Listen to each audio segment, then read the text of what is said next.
Be the media yourself. That's what Lenny Charles has been up to. Thank God. Along with Tom, Lenny and he are pioneers in the alternative media. They created the International News Net, INN, and built its television and radio studios in 2003. The weekly one-hour news wrap-up became a daily evening news program, beginning with the 2004 Republican National Convention held here in New York, as well as the technical expertise to build and operate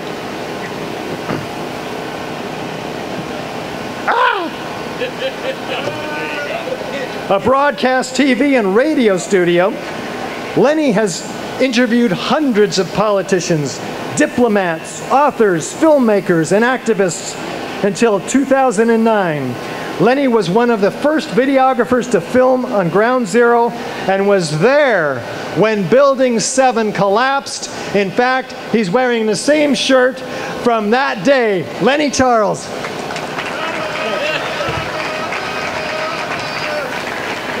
Thank you, Richard.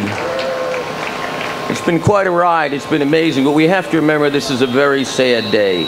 It's a sad day, of course, for the victims and victims' family members, but it's also a sad day for the truth. But we're going to fix all that. Together we can do this. First, the very quick fireman story, I call it. I was wearing the same shirt. If you notice, the shirt has very similar colors and appearance to what the firemen wear. So I've got my big TV camera on my shoulders. It was right around the time we were getting ready to begin INN. And I'm walking down on the West Side Highway, and I'm walking next to this big fireman, and he seems like a really nice guy. He thinks I'm like the fireman's videographer. But I've got the camera off, and he's saying, well, I'm asking about Building 7. I'm saying, well, the building's on fire. I've been shooting footage of it. And he says, oh, yeah, that one's going to come down, too. Well, I didn't have the camera on, so I felt very bad about not having the camera on, and combined with all the other evidence we have, I'm not sure, but you know, we have all the evidence. We have facts. We have scientific proof. We have physicists. We have engineers, architects. We've got the evidence. So we went forward and we told it on the mountain, and then mainstream media came across and said, oh, the mountain's full of toxic waste. We can't believe you. And that's essentially what mainstream media has done to us. They've taken information that we got honestly, that we got sincerely, that we did everything we could to get this, and they've said, oh, that has no meaning. The only thing that has meaning is what we tell you.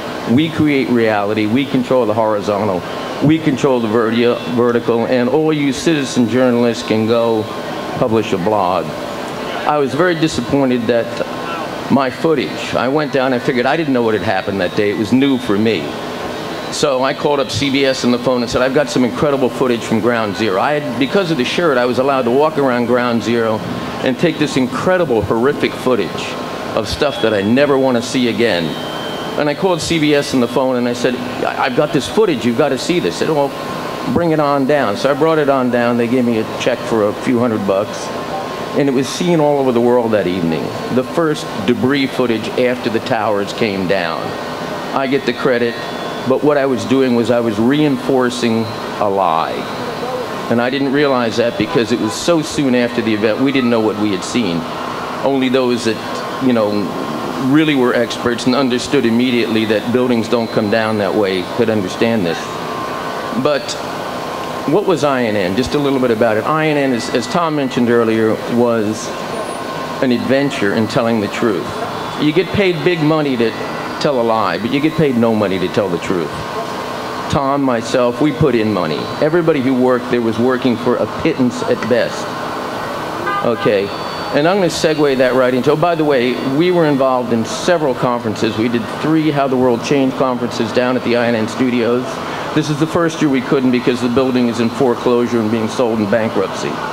Too bad for INN, but this movement carries on. First, when we were just launching it, I was approached by a gentleman, Jimmy Walters. They called him the Loon Tycoon. Okay, he put millions of dollars of his hard-earned inheritance into exposing 9/11 truth. And we put out these incredible DVDs. We gave away 5,000 DVDs called Confronting the Evidence. So we've certainly been part of, you know, trying to help the 9/11 movement. But let's talk a little about media management. I remember reading in a book, and I remember interviewing the author, but I can't remember much else. The way to tell a lie is to wrap it in the truth. If you tell the truth on TV news, whether it's Fox, CNN, or whoever, if you tell the truth 95 times and sneak in 5 lies, you stand on the truth of the 95 times. It's called media management. How to go ahead and make a reality where there is no reality. Is there a victim? Well, there's always a victim. There's always a winner and a loser, but that shouldn't really matter. Okay, omission is a tool. Media tools are omission. Gerald Ford took the S off of bullets, and John Kennedy was killed by a single bullet because he had an eraser in his hand that day. This is done all through history. Revisionist history is a wonderful thing. Look at the Gulf of Tonkin. Now you've got Christina Borgensen coming back out with her new film about Flight 800. You've got so many things. The Iraq War, the first Iraq War with the incubator story came out. Tillman, the quarterback, that story finally came out. Friendly fire. So there were so many incidences in media to where they create the reality. Well, we're truth seekers. We can go on the internet. We can figure out anything. Well, hopefully they're telling us the truth, and we have to pick and choose what's real to us. But as I said, alternative media, you don't get money to tell the truth. You get money to tell a lie. You know, there's been all this talk about Democracy Now! We work with Democracy Now! And the 95 times you tell the truth and the 5 you don't, unfortunately applies to Democracy Now! Also. I'll be the first to say she makes a very good living exposing government lies. And the government is lying at every turn. But for some reason, according to Democracy Now!, on 9/11, they completely told the truth. First time in history, I think Mike Rupert said it best. They lied you into a war in Iraq, but for some reason, they told you the truth about 9/11. Democracy Now! Has done some very good work. If I didn't say that, it wouldn't be fair to them. But on the topic of 9/11, they suck. Okay? Period. It's just that simple. Okay? So, we've also had, we were attacked by the left quite a bit, the left gatekeepers, the Alexander Coburns of the world. There's also this nut job running around. Christopher Bolin has me as a Mossad agent because I married a Jewish girl 12 years ago or 10 years ago. So there's this big article on the internet that I am officially a Mossad agent because I think the person that held the mortgage in the building that's foreclosing on us, the hedge fund had a couple of Jewish investors, so I'm a Mossad agent. But if you get to see that article, enjoy it. Zero truth. I'm the 3rd generation son of an Italian immigrant and a factory worker. So I'm not with the Mossad, maybe later, as far as that one goes. Let's talk a little bit. If they pay, I don't think I'd do it anyway. We don't need money to tell the truth. We just need to be honest and to go forward and to demand accountability, and that's what Richard and the guys have been doing. One last thing I'd like to talk about, and that is motivational forces. When you're a young person, you're motivated primarily by desire. I want to grow up and be Superman or a firefighter or a policeman. When you're an adult, you're a little afraid of the world, so you're motivated by greed. You want to be able to build your security. And when you get a little bit older, you're motivated a lot by fear. Okay, well, these are very primal things that any psychologist will tell you. Okay, anyone that wants you to know about your motivational forces. The news uses these things against us. Think of the tools they use. They're scaring the fuck out of us by using fear constantly to tell us the bad guys are coming. I don't need to, everybody here knows the facts. Everybody out there knows more facts than I'll ever know. But I do know the bad guys are coming, and they're using fear to get us to accept, as Tom said, the chain link fence around our property for our own protection, of course, to invade our privacy for our own protection. However, we need to have stronger tools. I would say to everybody, let's be citizen journalists. Worked great for me, kind of bankrupt me and a few other things, but I tell you, I sleep great at night. Cost a lot of money to have that peace of mind, but it was worth every penny of it.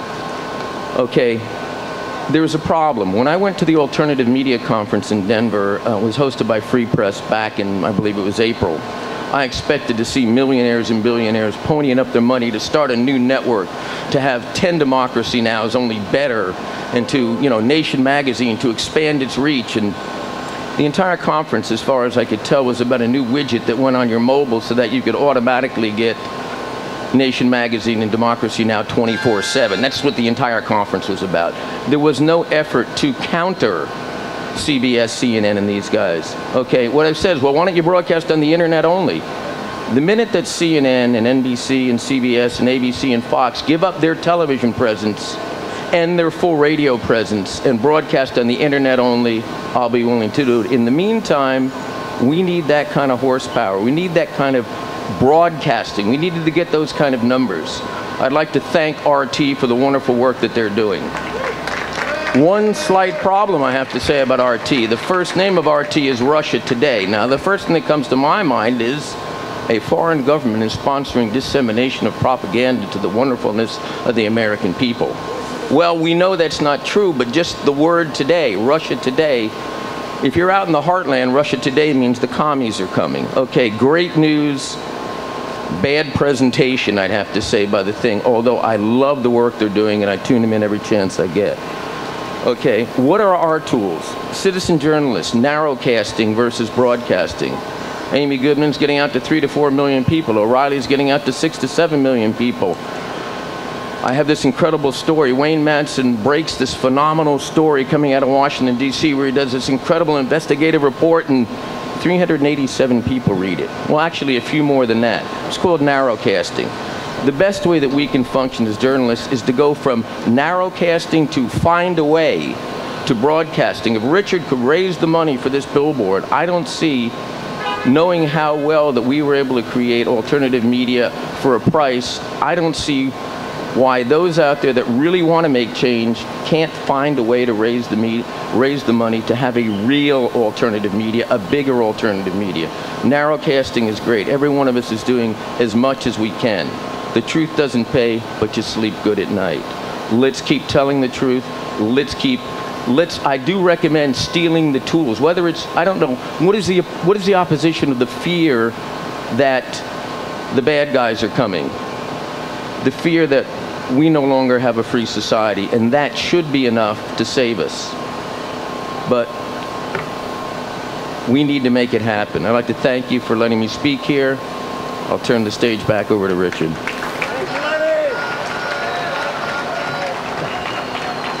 Thank you, buddy. Lenny Charles, INN World Report.